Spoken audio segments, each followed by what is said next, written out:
Bonjour tout le monde et bienvenue dans Bilan, l'émission qui parle des films et séries que j'ai vus et dont j'en parle un petit peu en mode au snaps, donc c'est pas préparé, c'est vraiment bonne franquette, donc vous attendez pas à du montage de ouf. Je pense que si je monte pas ma gueule tout le temps, ce que je vais faire c'est que je vais prendre une bande-annonce sur internet et je vais la mettre en boucle, donc visuellement vous pouvez faire quelque chose à côté, c'est juste ma voix à écouter, le reste c'est pas intéressant.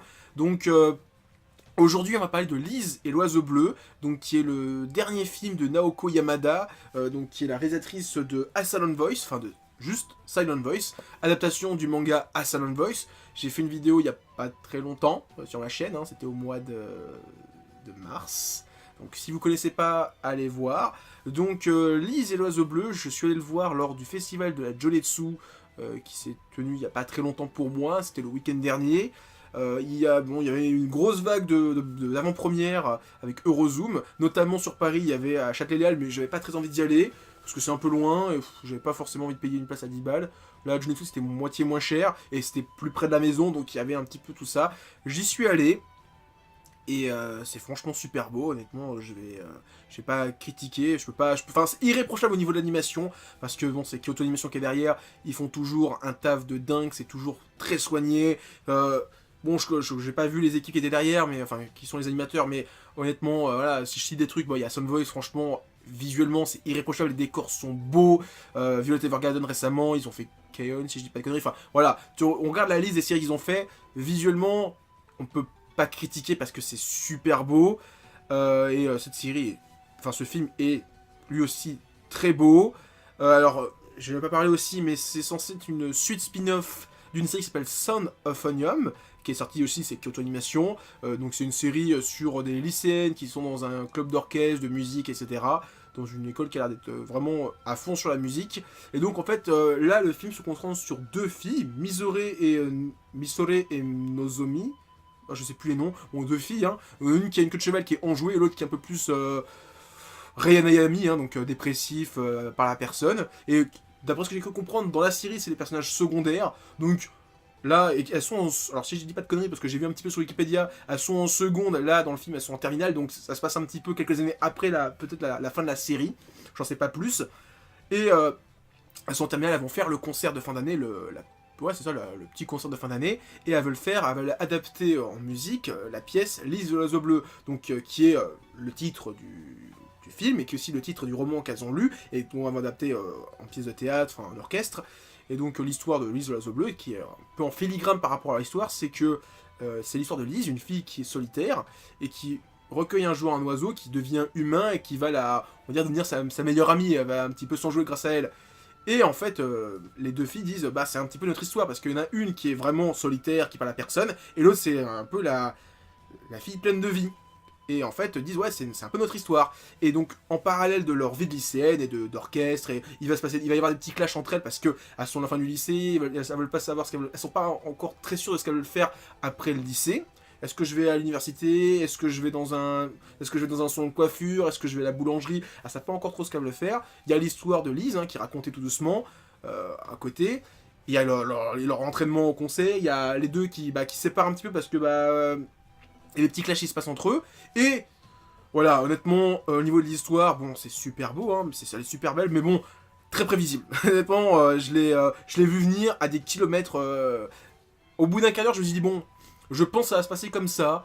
L'histoire est prenante, franchement, j'ai bien aimé. En plus, ça dure 1h30, donc c'est pas trop long. Ça aurait été 2 heures, ça aurait été vite très long, parce que juste pour raconter ça. Mais ouais, la révélation finale, j'ai dit, ouais, ok, bah je l'avais vu venir depuis le début du film. Bon, c'est pas non plus dommage. Je dis pas parce qu'un film n'a pas une histoire qui te révèle des trucs qui. Mais c'est vrai que bon, déjà que bon, j'avais très faim parce que j'avais pas mangé avant la séance, que les sièges étaient un petit peu durs, j'avais un peu mal au cul. Ça a fait que j'ai pas énormément apprécié mon visionnage, mais l'histoire est vraiment. Après le recul, j'ai beaucoup aimé.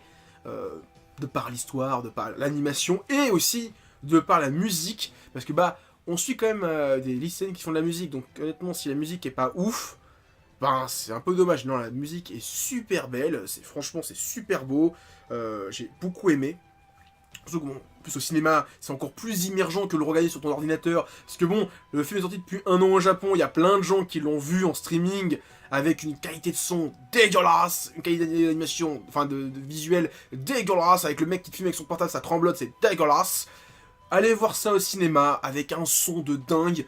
Honnêtement, franchement, j'étais dans le cinéma et je dis, c'est vraiment pour ça que j'y vais au cinéma. C'est pour vraiment l'expérience que tu ne peux... À part d'avoir un système, à part en ayant un système surround de dingue, 5 points, 7 points de dingue, tu peux pas avoir ça chez toi. Tu peux avoir un méga écran, tu peux avoir un méga système. Bon, c'est bien, hein, franchement, t'as de la thune, hein. Mais souvent, bah, comme tout le monde, on met ça sur notre lecteur DVD ou Blu-ray. On a les enceintes de la télé, peut-être des enceintes extérieures, mais voilà, c'est tout. On n'est pas super bien équipé. Donc, allez le voir. Si vous l'avez à côté de chez vous, allez le voir au cinéma parce que franchement, ça vaut le coup. Ouais, l'histoire est, franchement, bon, comme j'ai dit, pas non plus dingue, hein. Spoiler en fait, petite zone spoiler, hein, et après je pense que la vidéo va se terminer parce que j'ai pas grand chose à dire, hein, franchement, à part aller le voir, c'est un super film, visuellement très abouti. En plus, ah si, avant de spoiler, j'ai dit qu'on avait l'histoire des deux lycéennes, et à côté on avait l'histoire de Lise.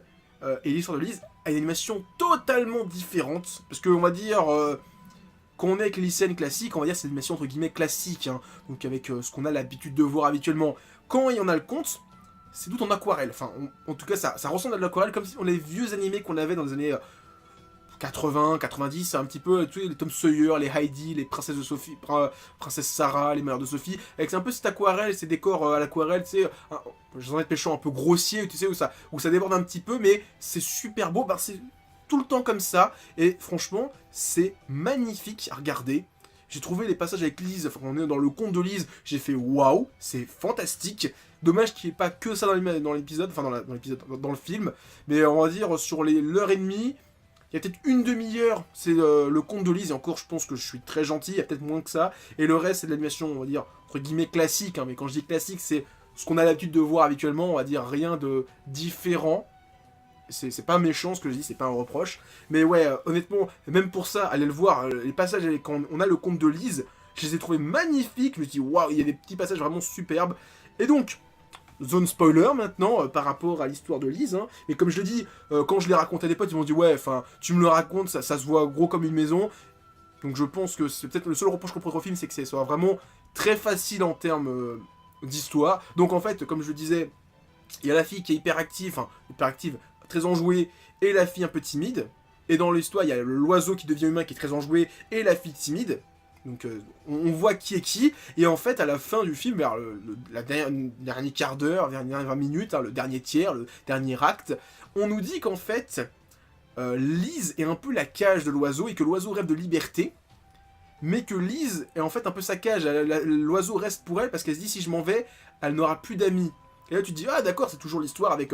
Sauf qu'en fait, la fille timide, donc dans la vraie vie, a un putain de talent de musicienne, comparé à sa pote, et en fait à cette fille qui a du talent, donc la fille qui est calme, qui parle pas beaucoup, a toujours bridé son talent pour ne pas faire de la peine à sa copine, qui était un peu sa cage. Et en fait, à la fin, ils te font le retournement de situation en te disant, en fait, l'oiseau, c'est pas la fille enjouée, c'est la fille qui est calme. Parce que c'est elle qui rêve de liberté à travers sa musique. Et quand il y a la scène où il t'explique ça, c'est épique. Honnêtement, j'ai eu des frissons parce que c'est super bien foutu. Même si tu le vois venir à des kilomètres, c'est raconté d'une certaine manière, c'est montré d'une certaine manière, grâce à l'animation, grâce à la musique surtout, parce qu'en fait, il rejoue la scène d'une discussion dans la pièce de théâtre entre Lise et l'oiseau bleu. Et en fait, donc celle qui est très timide, qui est donc sur l'oiseau bleu, elle s'envole en termes de musique, elle se lâche, et c'est juste impressionnant. Et en fait, il n'y a aucun dialogue pendant au moins 5-6 minutes, c'est juste les deux qui jouent alors du hautbois et de la flûte, je sais plus c'est quoi les instruments exacts, et en fait c'est vraiment, ils discutent que comme ça, et tu te rends compte vraiment que l'animation, c'est pas que des gens qui parlent, c'est même juste du son, voilà, tu vois, tu comprends à travers juste leur discussion musicale, qu'est-ce qu'ils racontent, t'as pas vraiment besoin qu'on dise « Ouais, je te déteste, oui, je t'aime », tu vois le truc et tu comprends, et franchement j'ai dit « Ok, je l'ai vu venir, mais c'est raconté d'une telle belle manière que c'est beau, et je dis waouh, allez voir le film, franchement voilà, juste pour ça, allez voir le film, pour ce passage là qui est juste sublime. Après bon, le reste, on va dire, c'est assez, on va dire, sans être méchant, hein, mais très classique, hein, c'est vraiment du Slice of Life très classique, avec, je pense, alors je sais pas comment est Son of Onium, mais je pense que c'est un petit peu comme cette série là, je sais pas, je vais peut-être voir les premières billettes pour voir ce que ça vaut, Mais ça m'a intrigué, je ne connaissais pas la série, j'ai peut-être regardé, il y a 2 saisons de 26 épisodes, au moins regarder les premiers épisodes pour voir ce que ça vaut.